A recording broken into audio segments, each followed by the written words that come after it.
Merci et bienvenue sur ma chaîne. Que Dieu vous bénisse abondamment. Aujourd'hui, nous avons traité un thème. J'ai décidé de séparer le thème en 3 parties, à savoir comment avoir une vie chrétienne extraordinaire. Comment un chrétien peut avoir une vie chrétienne extraordinaire. C'est ce de quoi il sera question dans cette étude. Aujourd'hui, nous allons voir la première partie. Je vous invite à vous abonner pour avoir les 2 autres parties qui restent pour pouvoir vivre une vie chrétienne extraordinaire. Sur ce, je vous invite à prendre votre Bible. Nous allons prendre Bible aujourd'hui. Nous allons prendre le livre de Luc 19, le verset 1 au verset 6. Luc 19, le verset 1 au verset 6 que nous allons méditer pour la première partie. Savoir comment avoir une vie chrétienne extraordinaire. Que Dieu nous bénisse. Donc, comme je disais, Luc 19, le verset 1, le verset 6 que nous lisons. La Bible dit ici, en Luc 19, le verset 1, Jésus était à la rentrée. Jésus étant rentré dans Jéricho, traversait la ville. Verset 2, et voici un homme riche, appelé Zachée, chef des publicains, cherchait à voir qui était Jésus. Mais il ne pouvait y parvenir à cause de la foule, car il était petit de taille. Au verset 4, il courut en enfant et montant sur un sycomore pour le voir, parce qu'il devait passer par là. Verset 5. Lorsque Jésus fut arrivé à cet endroit, il levant les yeux et lui dit, Zachée, à toi de descendre, car il faut que je demeure aujourd'hui dans ta maison. Verset 6. Zachée se hâtant de descendre et le reçut avec joie. Que Dieu nous bénisse. L'histoire ici se passe, le dit Jésus était à la rentrée de Jéricho. L'histoire se passe ici à Jéricho. Jéricho, c'est quoi? Jéricho n'est rien d'autre qu'une ville. Donc je dis que l'histoire se passe ici à Jéricho. Jéricho est une ville de la Cisjordanie, une région située à l'ouest du Jourdain, entre Israël et la Jordanie. Donc Jéricho est entre Israël, la région est entre Israël et la Jordanie. Le texte dit que Jésus était dans cette ville-là, mais il était de passage. Jésus était de passage à Jéricho. Il n'était pas parti là-bas pour voir Zachée, mais il était de passage. Souvenez-vous du thème, comment avoir une vie chrétienne extraordinaire. Ici, la Bible dit que Jésus était de passage. Et Zachée, qu'est-ce qu'il fait? Il va courir, il va se hâter de monter sur un sycomore et il va dire, je suis sûr que Jésus va passer par ici. Et heureusement pour Zachée qui ne s'est pas trompé, Jésus est passé par là.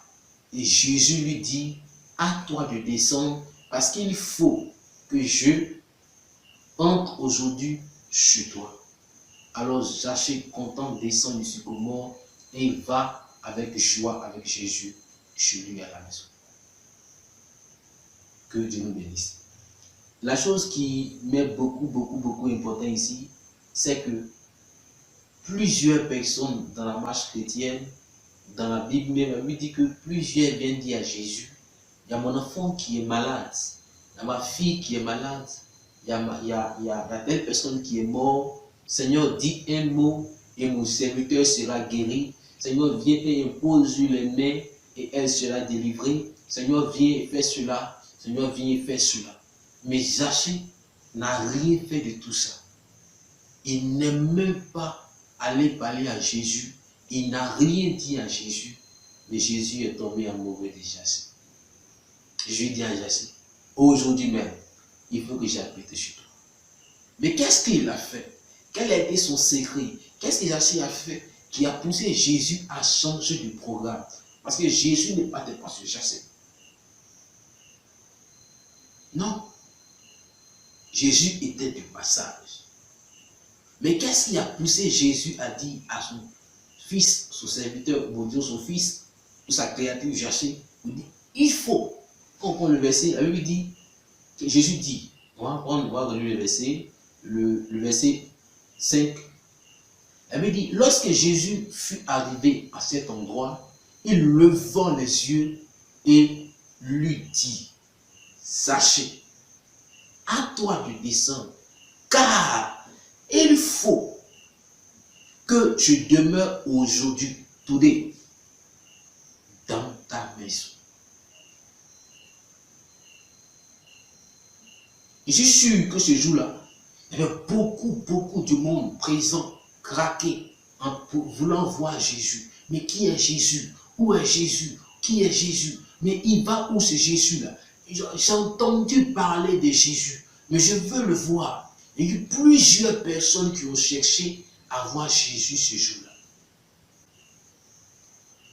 D'autres même l'ont bousculé, d'autres même l'ont touché.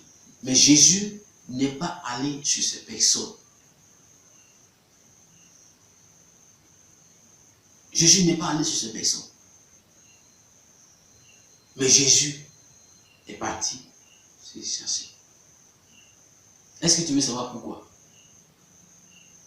Parce que Zachée a compris le secret pour avoir une vie chrétienne extraordinaire. Il a compris cela. Donc si tu es là aujourd'hui, lorsque nous voyons les dimanches, c'est pareil, les dimanches, ou les jours de programme, les chrétiens, chaque chrétien s'active. Chacun s'habille, chacun fait ce qu'il veut faire. Chacun est activé pour aller à l'église. Mais il faut que je parte à l'église, je dois voir Dieu. Il faut que Dieu puisse me toucher. Il faut que je vais sentir la présence de Dieu. Je vais sentir la main de Dieu. Et nous partons à l'église, nous sommes dévoués, engagés. On dit prière, nous prions, nous chantons, nous faisons tout. Mais nous retournons vide. Vide. Sans la présence de Dieu. Et découragés, abasourdis. Nous sommes glacés. Au fond intérieur, rien n'a changé. On dit, il y a veille de prier à l'église. Le frère, la soeur est actif. Il faut que je parte à la veillée. Cette veillée-là, c'est mon temps, c'est ma saison. Et tu vas à la veillée, tu vas voir Dieu. Tu vas voir, attends, il va, il prie, il fait tout. 3 jours de jeûne avant la veillée, il va, il fait tout. Mais toujours rien. Cependant, c'est la fille qui est venue hier ou qui est venue avant dans l'église. C'est elle qui est bénie, c'est elle qui est exaucée, c'est elle qui reçoit l'accord de Dieu. C'est pour elle que Dieu parle, c'est à elle que Dieu donne les directives. Mais toi-même qui es ancien, tu ne vois rien. Je suis sûr que dans la foule où Jésus était, il y avait des hommes intègres. Il y avait des hommes qui ont voulu bien que Jésus arrive chez eux. Il y avait plusieurs personnes qui étaient, disons, en parenthèse, en guillemets, dignes de recevoir Jésus chez eux. Mais ils ont fini par montrer le vrai visage. Ils ont fini par montrer le vrai visage. Mais Dieu, connaissant les cœurs, Dieu a vu tous ces cœurs. Il dit, il faut que je demeure chez Jésus. Bien-aimé, est-ce que tu veux que Dieu demeure chez toi?